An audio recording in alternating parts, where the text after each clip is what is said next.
Paz do Senhor, irmãos. Vamos abrir as nossas Bíblias lá em 2 Reis, capítulo 5. Ô Lucas, tem a tradução da NVI? Coloca a NVI, fazendo favor. Eu vou ler o capítulo 5 inteiro, irmãos. É uma leitura meio extensa, então os irmãos vão acompanhando no telão. Eu sei que quando a leitura é extensa assim, a gente tende a ficar meio disperso, mas vai acompanhando no telão que vai ser a mesma versão que eu vou ler aqui. Amém? A cura da lepra de Naamã. Naamã, comandante do exército do rei da Síria, era muito respeitado e honrado pelo seu senhor, pois por meio dele o Senhor dera vitória à Síria. Mas esse grande guerreiro ficou leproso. Ora, tropas da Síria haviam atacado Israel e levado cativo uma menina que passou a servir a mulher de Naamã. Um dia ela disse à sua senhora: se o meu senhor procurasse o profeta que está em Samaria, ele o curaria da lepra. Naamã foi contar ao seu senhor o que a menina israelita dissera. E o rei da Síria respondeu: vá, eu lhe darei uma carta que você entregará ao rei de Israel. Então Naamã partiu, levando consigo 350 quilos de prata, 72 quilos de ouro e 10 mudas de roupas finas. A carta que levou ao rei de Israel dizia: junto com esta carta, estou te enviando o meu oficial Naamã para que o cures da lepra. Assim que o rei de Israel leu a carta, rasgou as vestes e disse: por acaso sou Deus capaz de conceder vida ou morte? Porque este homem me envia alguém para que eu o cure da lepra. Vejam como ele procura um motivo para se desentender comigo. Quando Eliseu, o homem de Deus, soube que o rei de Israel havia rasgado suas vestes, mandou-lhe esta mensagem: por que rasgaste tuas vestes? Envia o homem em mim e ele saberá que há profeta em Israel. Então Naamã foi com seus cavalos e carros e parou à porta da casa de Eliseu. E Eliseu enviou um mensageiro para lhe dizer: vá, lave-se 7 vezes no rio Jordão e sua pele será restaurada e você ficará purificado. Mas Naamã ficou indignado e saiu dizendo: eu estava certo de que ele sairia para receber-me, invocaria em pé o nome do Senhor, o seu Deus, moveria a mão sobre o lugar afetado e me curaria da lepra. Não são os rios Abana e Farpar em Damasco melhores do que todas as águas de Israel? Será que não podia lavar-me neles e ficar purificado? E foi dali embora furioso. Mas os seus servos lhe disseram: meu pai, se o profeta lhe tivesse pedido alguma coisa difícil, o Senhor não faria? Quanto mais quando ele apenas lhe pede que se lave e será purificado. Assim ele desceu ao Jordão, mergulhou 7 vezes, conforme a ordem do homem de Deus, e foi purificado, e sua pele tornou-se como a de uma criança. Então Naamã e toda a sua comitiva voltaram à casa do homem de Deus. Ao chegar diante do profeta Naamã, lhe disse: agora sei que não há Deus em nenhum outro lugar, senão em Israel. Por favor, aceita um presente do teu servo. O profeta respondeu: juro pelo nome do Senhor a quem sirvo, que nada aceitarei. Embora Naamã insistisse, ele recusou. E disse Naamã: já que não aceitas o presente, ao menos permite que eu leve 2 mulas carregadas de terra, pois teu servo nunca mais fará holocaustos e sacrifícios a nenhum outro Deus senão o Senhor. Mas que o Senhor me perdoe por uma única coisa: quando o meu Senhor vai adorar no templo de Rinom, eu também tenho que me ajoelhar ali, pois ele se apoia em meu braço. Que o Senhor perdoe o teu servo por isso. E disse Eliseu: vá em paz. Quando Naamã já estava a certa distância, Geazi, servo de Eliseu, homem de Deus, pensou: meu senhor foi bom demais para Naamã que ele era meu, não aceitando o que ele lhe ofereceu. Juro pelo nome do Senhor que correrei atrás dele para ver se ganha alguma coisa. Então Geazi correu para alcançar Naamã, que vendo se aproximar, desceu da carruagem para encontrá-lo e perguntou: está tudo bem? E Geazi respondeu: sim, tudo bem, mas o meu senhor enviou-me para dizer que 2 jovens, discípulos dos profetas, acabaram de chegar vindo dos montes de Efraim. Por favor, dê-lhes 35 quilos de prata e 2 mudas de roupas finas. Claro, respondeu Naamã, leve 70 quilos. Ele insistiu com Geazi para que o aceitasse e colocou 70 quilos de prata em 2 sacolas, com as 2 mudas de roupa, entregando tudo a 2 de seus servos, os quais foram à frente de Geazi, levando as sacolas. Quando Geazi chegou à colina onde morava, pegou a sacola das mãos dos servos e guardou em casa. Mandou os homens de volta e eles partiram. Depois, ele apresentou-se ao seu senhor Eliseu. E este perguntou, onde você esteve, Geazi? E ele respondeu, teu servo não foi a lugar nenhum. Mas Eliseu lhe disse, você acha que eu não estava com você em espírito quando o homem desceu da carruagem para encontrar-se com você? Este não era o momento de aceitar nem prata, nem roupas, nem de cobiçar olivais, vinhas, ovelhas, bois, servos e servas. Por isso a lepra de Naamã atingirá você e os seus descendentes para sempre. Então Geazi saiu da presença de Deus, da presença de Eliseu, já leproso, parecendo neve. Amém? Meus irmãos, eu quero que os irmãos entendam essa passagem da perspectiva de que nós somos filhos de Deus e aonde nós estivermos, seja qual situação que nós estivermos, nós temos condições de ser bênção na vida de alguém, amém? O apóstolo João, já no capítulo 1, versículo 10 do Evangelho de João, ele diz que Jesus Cristo, ele fala, o verbo veio para o que era seu, mas os seus não o receberam, veio para o que era dele. Mas todos aqueles que o receberam, ele deu-lhes o poder de serem chamados filhos de Deus. Então, aquele que tem o seu entendimento transformado, que tem convicção de que ele é filho de Deus, é esse que se torna filho de Deus. E nós não nos tornamos filhos de Deus para que nós tenhamos todos os nossos desejos realizados. Não. Nós nos tornamos filhos de Deus para que nós sejamos bênção na vida de outras pessoas. Essa foi a promessa que ele fez a Abraão lá no capítulo 12 de Gênesis. Ele disse, eu vou te engrandecer, você vai ter uma grande descendência, todas as famílias da terra serão abençoadas por seu intermédio e você será uma bênção. Então, o filho de Deus, ele não é filho de Deus para ter os seus desejos realizados, as suas angústias, todas varridas do mapa, todas as suas tristezas, todas as suas carências. Não é para isso que nós somos filhos de Deus.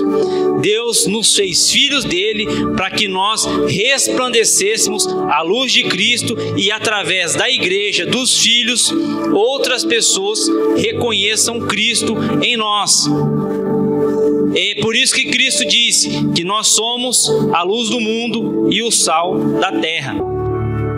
Então, a nossa luz é a luz de Cristo, que resplandece através de nós. E eu fiz questão, irmãos, de ler esse capítulo inteiro, capítulo 5, embora seja uma história bem conhecida, talvez tenha algum irmão que não conhece essa história ou que conhece ela meio por alto. Então eu fiz questão de ler o capítulo 5 inteiro, embora eu saiba que realmente uma leitura muito extensa às vezes acaba causando algum tipo de desconforto na igreja, amém? Mas vamos voltar aqui para o texto.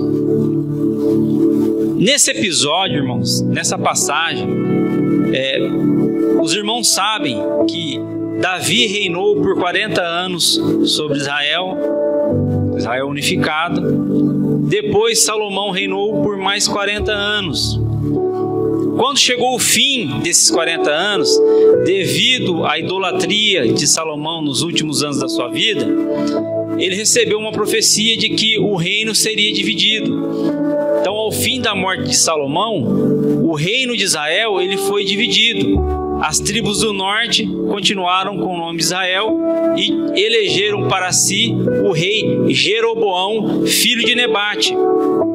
As tribos do sul só ficaram 2 tribos, Judá e Benjamim, sob o comando de Roboão, filho de Salomão. Na época desse acontecimento, já fazia mais ou menos 100 anos que o reino estava dividido. O rei que rasgou as suas vestes aqui é o rei Jorão, filho de Acabe. Acabe é aquele que presenciou lá no Monte Carmelo aquele desafio do profeta Elias e os profetas de Baal. Jorão é filho de Acabe. E Jorão, muito provavelmente, ou ele esteve presente no Monte Carmelo, ou ele tomou conhecimento daqueles fatos. Mas nós vamos ver no decorrer da mensagem que isso não foi suficiente para que ele se convertesse. Nenhum rei de Israel, nenhum rei do norte jamais se converteu ao Senhor. No reino do sul tiveram alguns reis piedosos, mas no reino do norte todos eles eram idólatras, feiticeiros, gente que jamais teve um compromisso com Deus. E o Jorão não foi diferente. Mesmo ele tendo presenciado o milagre lá no Monte Carmelo, ou tendo tomado conhecimento através do pai dele, ele presenciou os 3 anos e meio de seca e depois, segundo a palavra do profeta, ele viu a chuva cair. Mas isso não foi suficiente para que ele se convertesse. Às vezes a gente acha que está faltando um milagre no meio da igreja. Às vezes eu também acho que falta milagre na igreja, que falta milagre na minha vida. Mas o milagre, ele acontece porque alguém necessita, porque alguém tem fé para receber, pela misericórdia, pelo amor, pela graça de Deus. Mas isso absolutamente não significa que aquele que recebeu o milagre, ou aqueles que presenciaram o milagre, eles vão se tornar cristãos, ou que vão se tornar mais crentes. O próprio Jesus curou 10 leprosos, 9 foi embora, só voltou 1 para dar glória a Deus. Irmãos, a geração que mais viu milagre na terra foi a geração que saiu do Egito. Aquelas pessoas viram milagres extraordinários da parte de Deus, mas só 2 homens daquela geração adentraram a terra prometida.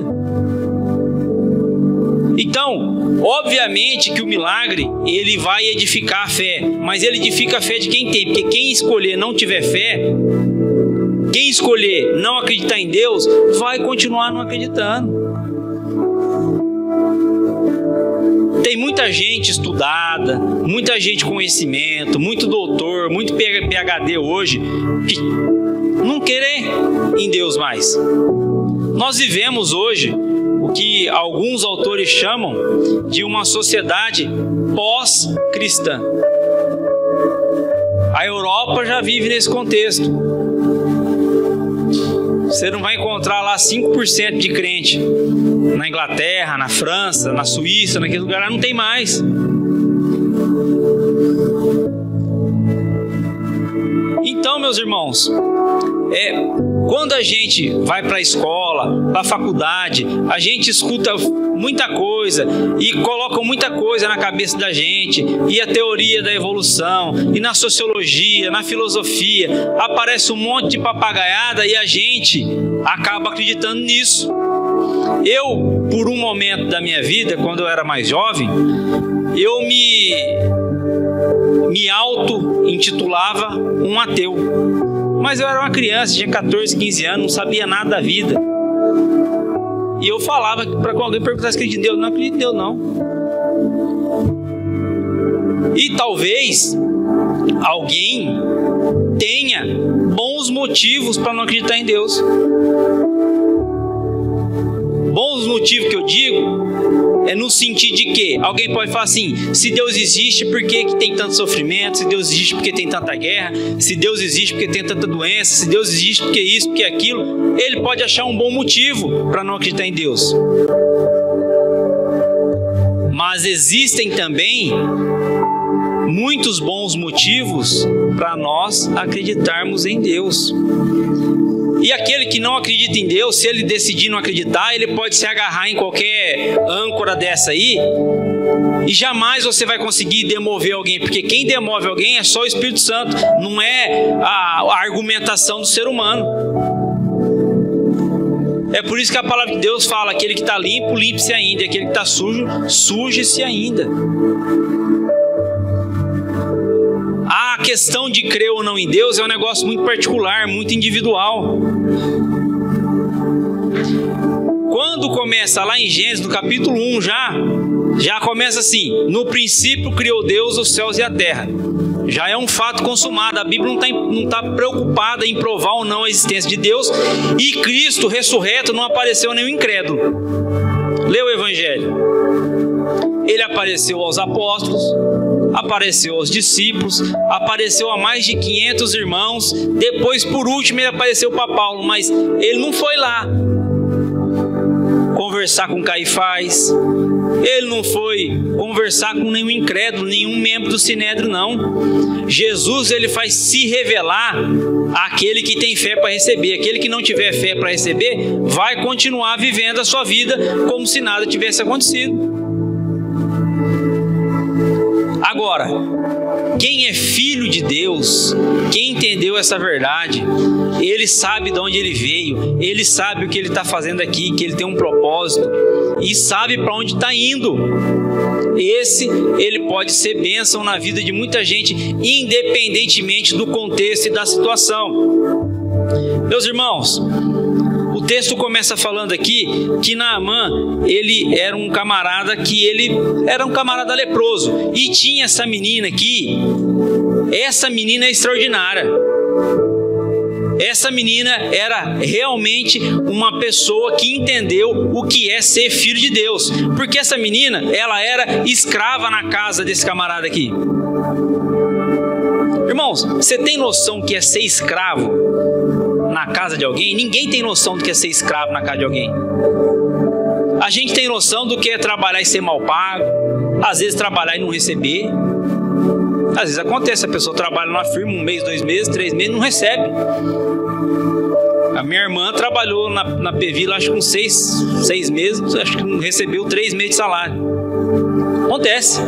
Empresa quebrada, não pagou. Agora, você tem noção do que é ser escravo? Essa menina aqui, ela foi levada de casa. E o texto não fala, mas a gente pode, pela nossa inteligência, pensar. A Bíblia diz que o pessoal da Síria, o exército sírio, eles passavam nos arredores de Israel ali e capturavam alguma cidade, levavam algumas pessoas cativas justamente para escravizar. Muito provavelmente, os pais dessa menina, os parentes dessa menina aqui, eles foram assassinados pelo exército sírio. Muito provavelmente. E aí, ela vai viver de escrava na casa de Naamã, e depois de um certo período, ela fala assim: se o meu senhor visitasse o profeta que tem em Samaria, ele ia ser curado. Irmão, eu já amaldiçoei o lugar que eu era funcionário, viu? Já. Então essa firma não presta, ou firma ruim, paga mal, o homem tá rico e nós estamos aqui passando necessidade. Quem nunca amaldiçoa a empresa que trabalha?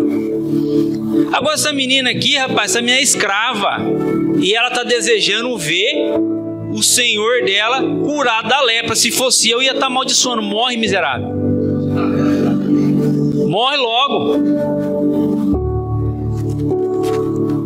Irmãos, veja que não existe contexto para quem é filho de Deus, para quem entendeu que é filho de Deus. Essa história aqui, do ponto de vista humano, não faz sentido.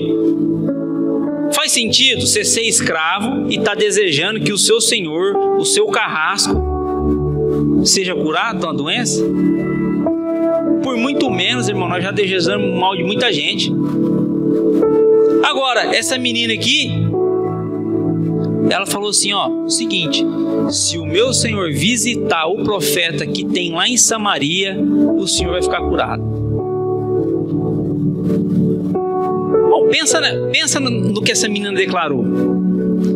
Você já imaginou se esse homem fosse lá e não ficasse curado? Você acha que ia ficar bom para ela? Olha a ousadia. Olha a confiança. Ela falou assim: eu posso ser bênção aqui nesse lugar que eu estou. Deus me colocou aqui e eu vou ser bênção aqui e vou liberar uma palavra aqui. Mas você pensa, se essa menina, se esse camarada não fica curado, o que esse camarada poderia fazer com essa menina quando ele chegasse?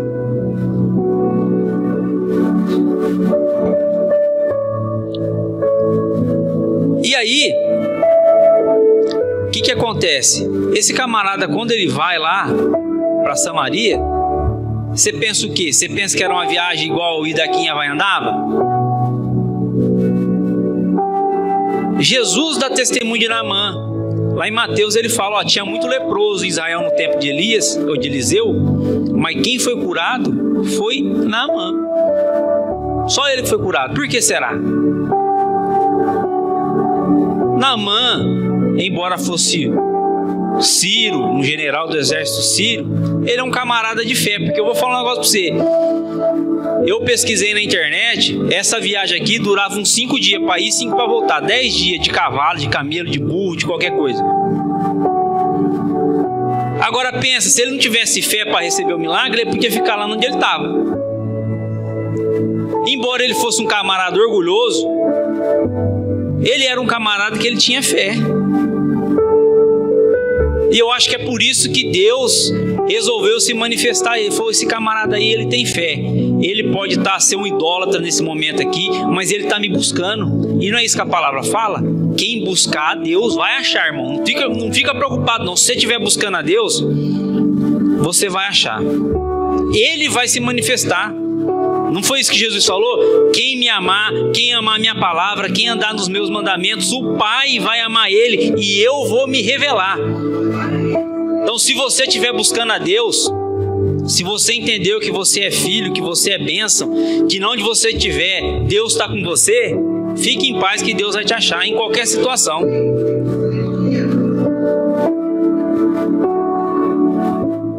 A Bíblia fala, irmãos, que por meio de Naamã, o exército sírio teve muitas vitórias, que Deus deu vitória à Síria por meio de Naamã. Eu vou falar um negócio aqui. Deus, ele é o Senhor da história, mas ele age também através de pessoas. Então ele pode usar pessoas para nos abençoar e quer usar a gente para abençoar os outros. Então, sempre que você estiver em qualquer lugar, saiba que você pode ser bênção ali. Você não está ali para fazer parte do problema. Você está ali para fazer parte da solução. Você ali, você é luz do mundo. Você é sal da terra. Onde você pisar, as plantas do seu pé, Deus está com você, o Espírito Santo está com você. Nós não estamos sozinhos, porque Jesus, ele nos deixou essa promessa: não vos deixarei órfãos. Não vos deixarei órfãos. Significa que nós temos um Pai que zela por nós e que vai nos dar força, vai dar confiança, vai dar sabedoria para nós passarmos bem por qualquer situação. Foi isso que o apóstolo Paulo disse: sei estar abatido e sei também ter em abundância. Em toda maneira e em todas as coisas estou instruído, tanto a ter fome como a ter fartura, tanto a ter em abundância como a padecer necessidade. Posso todas as coisas naquele que me fortalece. Mas quando esse camarada ele parte para Israel, ele leva uma fortuna com ele, irmãos. ele leva, a Bíblia fala aqui, ó, 350 quilos de prata e 72 quilos de ouro. E 10 mudas de roupa. As mudas de roupa não dá pra gente valorar hoje. Mas eu pesquisei na internet e assim, o ouro, se fosse transformado para hoje, se fosse um ouro 18 quilates, que nem é o mais puro que tem, ia dar 40 milhões de reais. Ele viajou para entregar para o profeta 40 milhões de reais em ouro e 3 milhões em prata. Fora a roupa. Então por isso que a gente vê que tem uma comitiva com ele ali. E quando vai levar lá para Geazi a prata, vai 2 soldados.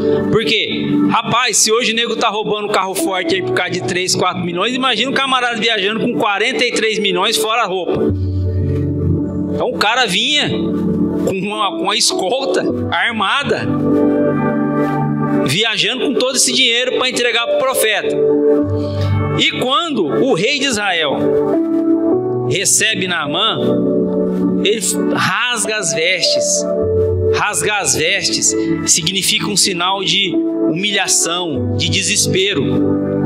E por que ele ficou desesperado daquele jeito?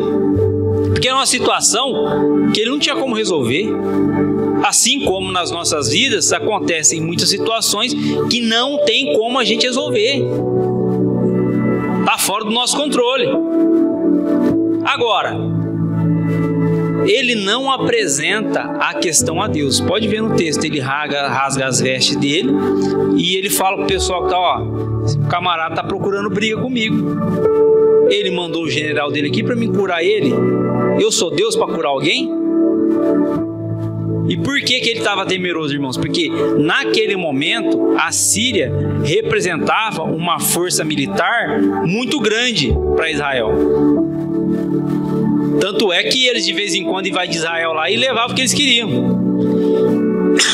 Então, ele sabia que se Naamã não fosse curado, a invasão ia ser iminente e ele ia perder não só o trono como a cabeça dele. E aí ele rasga as vestes e aí ele está em Samaria, a capital de Israel.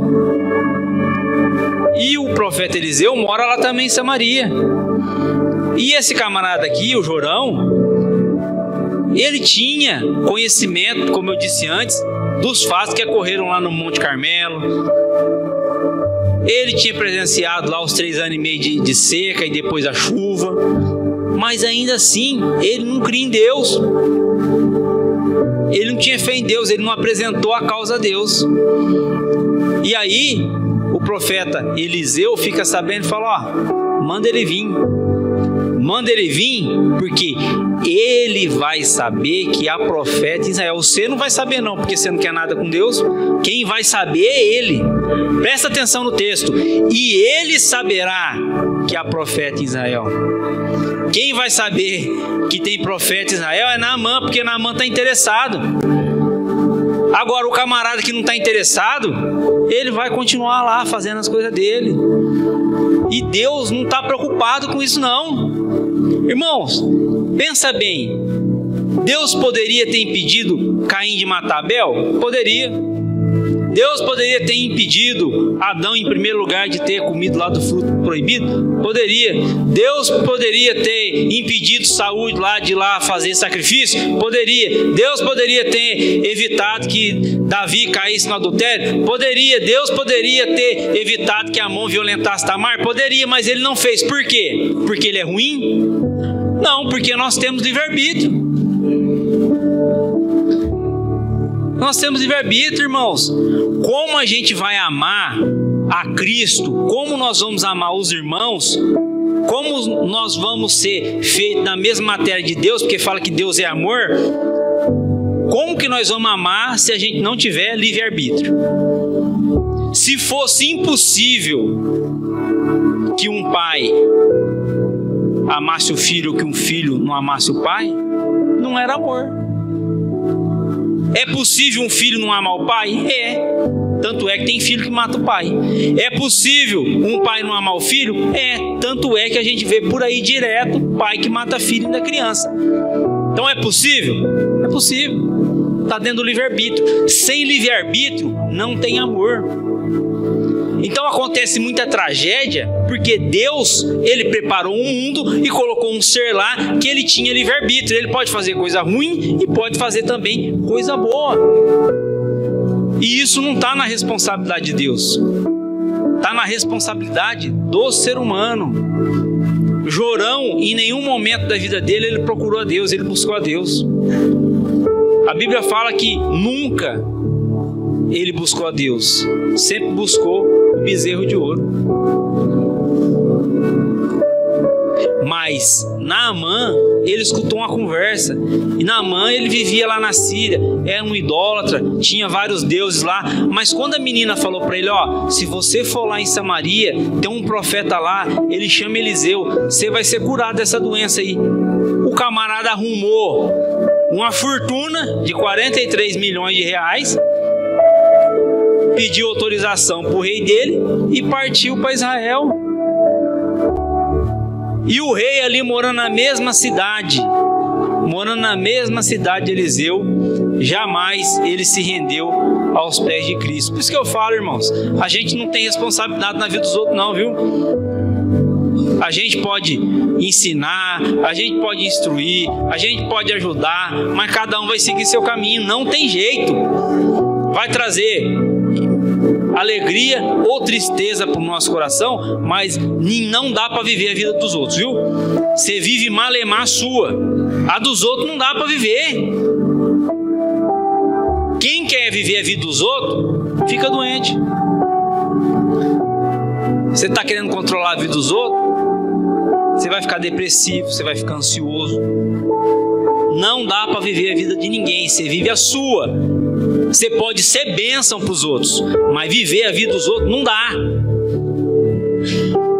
Naamã viaja para Israel, e aí, quando ele chega, ele no seu orgulho, o que ele acha? Ele acha o seguinte, bom, o profeta vai sair lá e vai invocar o nome de Deus e vai falar um monte de palavras lá e eu vou ser curado. E aí não acontece do jeito que ele achou que ia ser. O que ele fica? Furioso, fica triste, fica zangado.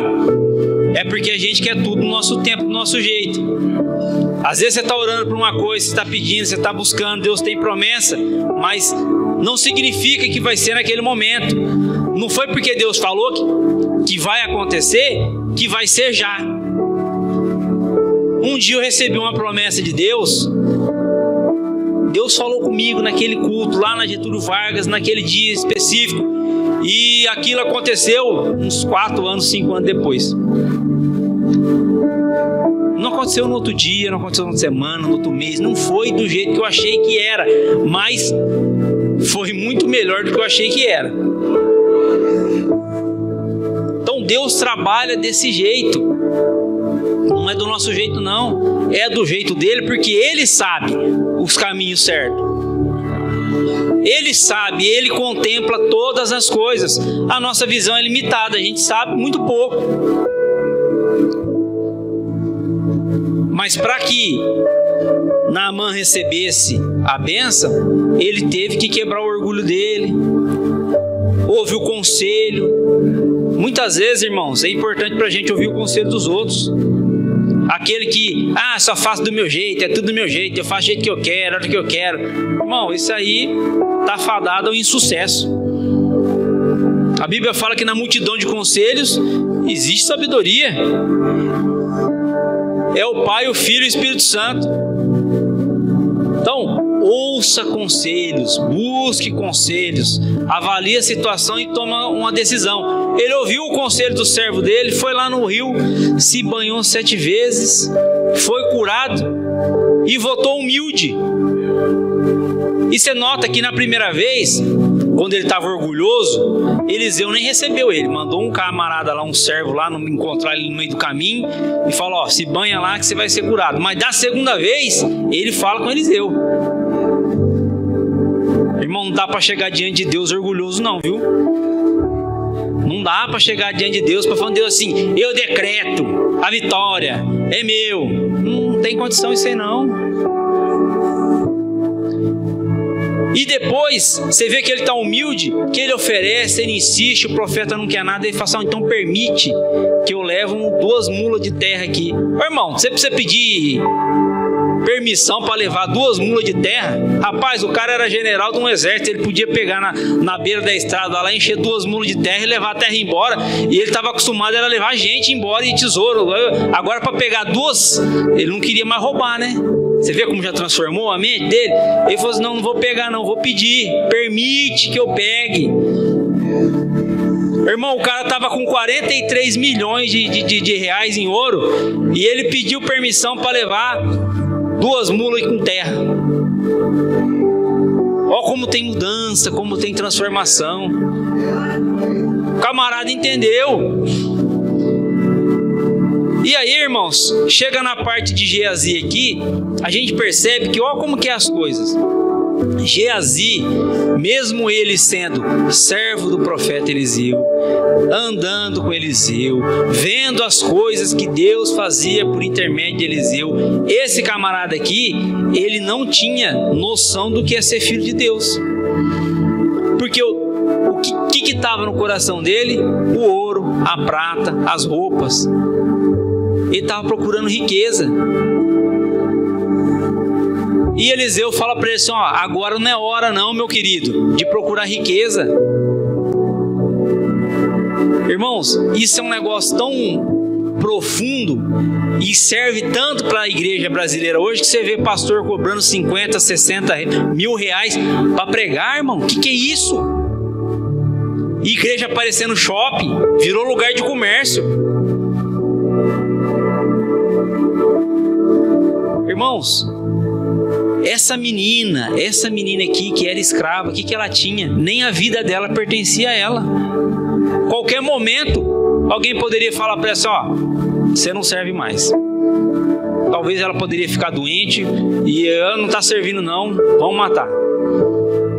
Ah, você lixou mal a unha da sua senhora aí, foi fazer a unha dela lá, arrancou um bife, vamos matar. Mas essa menina entendia que ela era filha e que a vida dela, ainda que fosse tomada, ela ia permanecer com o pai.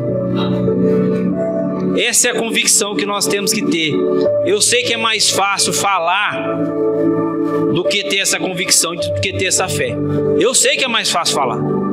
Só quem já passou pelo vale da sombra da morte tem mais propriedade para falar a respeito disso. Mas nós temos que ter essa verdade no nosso coração, independentemente da situação que a gente tiver. Se a situação estiver boa, se a situação estiver ruim, nós somos filhos de Deus, e na onde nós estivermos, nós temos condição de ser bênção para alguém. Porque você vê aqui, ó, o rei Jorão estava no trono. Ele podia ser bênção para muita gente, mas não estava sendo bênção para ninguém. Essa menina aqui, que era escrava, ela conseguiu ser bênção num lugar difícil, que ela estava passando por muitos problemas, que ela teria todos os motivos do mundo para odiar aquele povo, mas ainda assim ela foi luz naquele lugar. Amém? Que nós também possamos ser luz no mundo, sal da terra, ser bênção aonde nós estivermos. Glória a Deus, agradeço a oportunidade.